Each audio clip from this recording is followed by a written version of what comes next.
ตอนที่ยูลาวได้เท่าไหร่ตอนยูไทยได้เท่าไหร่ไปทีเดียวตอนยูลาวก็ได้ประมาณเดือนหนึ่ง4 ล้านป่ายไปยูไทยก็ได้ประมาณเดือนหนึ่ง15,000ตกเฉลี่ยประมาณ15,000ต่อเดือนเลิกงานหนักบ่ก็บ่หนักปานใดก็ธรรมดาเบี้ยเฮือนแบบเป็นเบี้ยเฮือนทั่วไปนี่แหละจากเงินเดือน4,500,000 กีบนะพี่น้องกระโดดไปถึง 15,000 บาทโดยประมาณเนาะพี่น้องเนาะก็คือเฮ็ดงานบ้านนั่นแหละพี่น้องเดี๋ยวสละสิมาคูณมาหารเอาให้พี่น้องเบิ่งเนาะว่า4,500,000 กีบเนี่ยตกเป็นเงินบาทเท่าใดเนาะพี่น้องเนาะประเทศไทยถึงใช้คำว่าเป็นทางเลือกที่ดีที่สุดของคนลาวณปัจจุบันนะพี่น้องเฮาเขาไปเฮ็ดงานแล้วเฮาสามารถเก็บเงินได้เป็นกอบเป็นกำเนาะเฮาสามารถ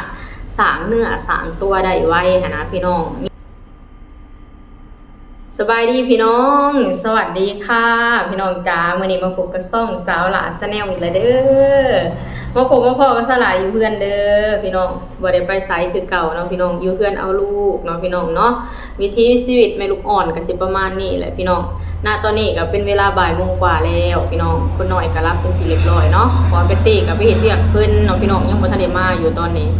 คนน้อยรับแล้วแม่ก็หาโอกาสถ่ายคลิปเด้อพี่น้องถ้าหากว่าลูกบ่รับนี่แม่ค่อนข้างสิถ่ายคลิปบ่ได้เนาะพี่น้องเนาะโอเคพี่น้องมื้อนี้สละสิให้พี่น้องมาเบิ่งขาแรงอยู่ฝั่งไทย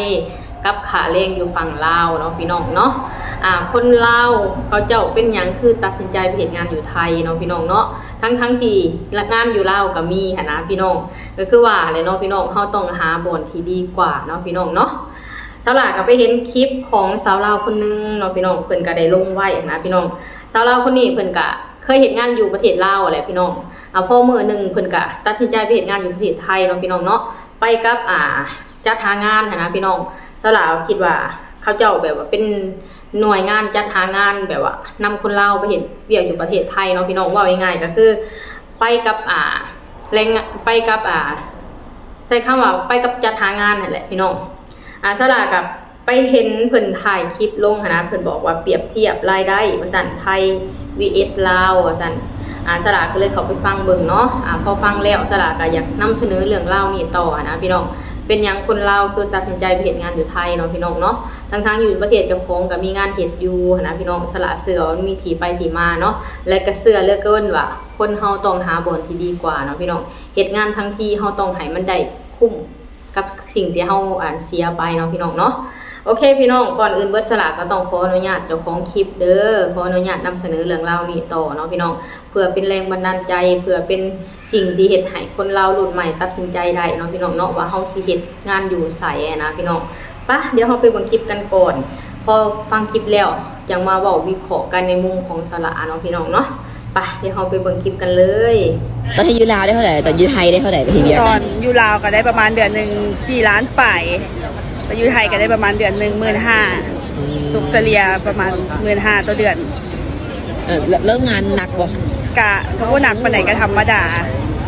เบี้ยเฮือนแบบเป็นเบี้ยเฮือนทั่วไปนี่แหละก็เฮ็ดให้แบบตอนไปน้องก็พอให้ว่ามีเงินเก็บเงินอย่างก่อนตอนเฮ็ดเรียนที่นี่บ่ก็มีเงินเก็บก่อนเฮาเฮ็ดอยู่บ้านเฮาก็พอได้มีอยู่อันแล้วไปบ่เฮาอยู่เฮาข้ามไปนะไว้ใจได้บ่ดีบ่เฮานะก็ไว้ใจจึงไปนำอันนี้ไปจักเทื่อละนี่3เทื่อแล้วเทื่อที่3เทื่อนี้อ๋อเพราะว่าบางคนบอกเขาว่าเฮาบ่กล้าไปนำเฮาเพราะว่ายันพาไปเฮ็ดบ่ดียันพาข้ามไปแล้วแบบบอกว่าพาไปเฮ็ดเวียกนึงแล้วแบบบ่แม่นสิฮะไปเฮ็ดหยังบ่ดีสินะแม่นแท้บ่โอ้นี่บ่แม่นไปเลยเด้อได้เงินดีได้นี่แหละพี่น้องสาวลาวคนนี้เมื่อก่อนเพิ่นก็เฮ็ดงานอยู่บ้านเนาะพี่น้องพอเพิ่นใช้คำว่าเพิ่นเฮ็ดงานอยู่ลาวได้เดือนละ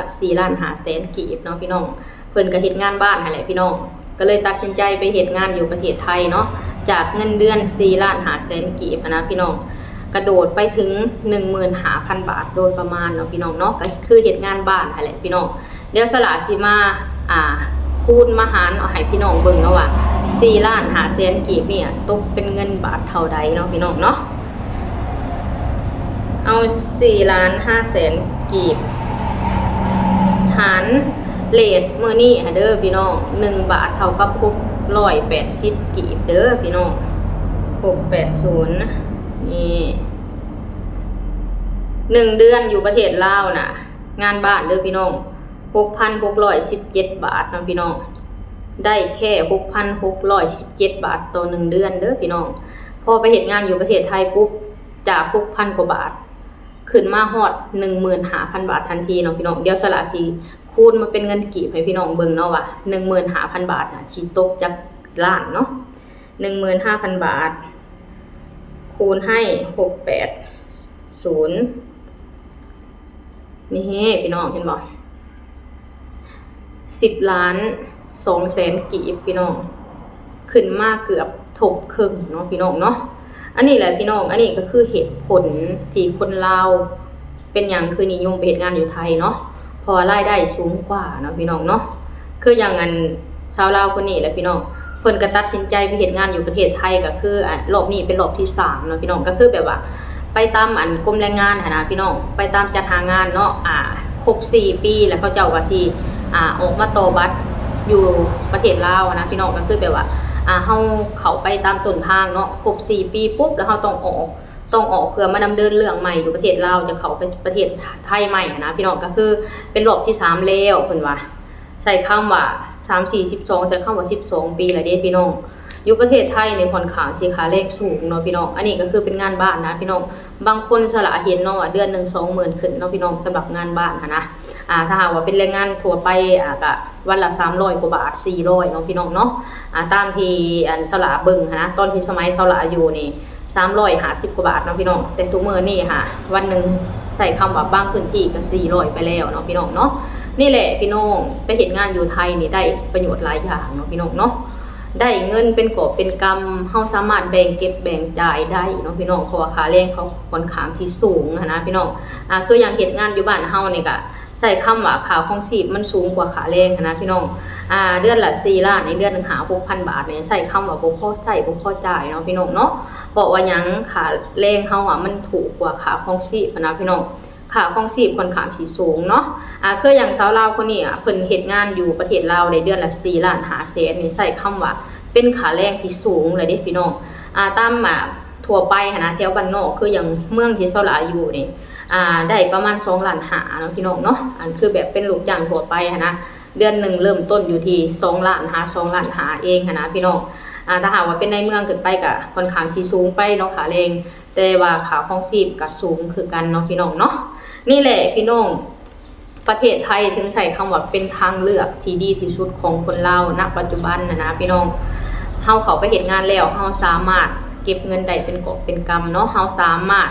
สร้างเนื้อสร้างตัวได้ไว้นะพี่น้องนี่แหละคำว่าประเทศไทยให้โอกาสหลายๆอย่างกับคนลาวเนาะพี่น้องเนาะสลาถึงใส่คำว่าย้ำแล้วย้ำอีกเนาะคนใดที่กำลังสิไปเฮ็ดงานอยู่ประเทศไทยให้เข้าคำนึงในการเข้าไปแบบถูกต้องตามกฎหมายเนาะพี่น้องเนาะคนใดที่เข้าไปเฮ็ดงานถูกต้องตามกฎหมายเฮาสิได้สวัสดิการหลายๆอย่างจากประเทศไทยนะพี่น้องเฮาสิได้คำว่าคุ้มครองแรงงานจากประเทศไทยเนาะค่าแรงก็ตามมาตรฐานมี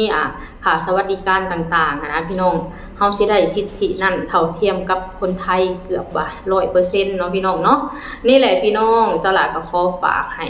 พี่น้องชาวลาวที่มีความคิดที่เขาไปเฮ็ดงานอยู่ประเทศไทยก็คนใดที่กำลังสิไปกับเป้าตัดสินใจเนาะพี่น้องคนใดที่ไปแล้วกับเป้าเก็บเงินเก็บคำเนาะพี่น้องเนาะเฮาอย่าเลือกงานเฮาอย่าเอี่ยงงานเนาะพี่น้องและที่สำคัญเด้อพี่น้องเฮาอย่าสร้างปัญหาให้กับประเทศไทยเฮาอยู่ตามกฎหมายของเพิ่นให้เคร่งครัดเนาะพี่น้องเนาะและเฮาสิอยู่ประเทศไทยได้แบบยาวๆแล้วก็เฮาสิเก็บเงินเก็บทองได้ตามเป้าหมายของเฮานะพี่น้องโอเคพี่น้องสำหรับคลิปนี้สาวหลาก็สิขอจบคลิปสำนี้ก่อนเด้อขอให้พี่น้องทุกคนกดไลค์กดแชร์กดติดตามให้สาวหลานี่เด้อสบายดีสวัสดีค่ะ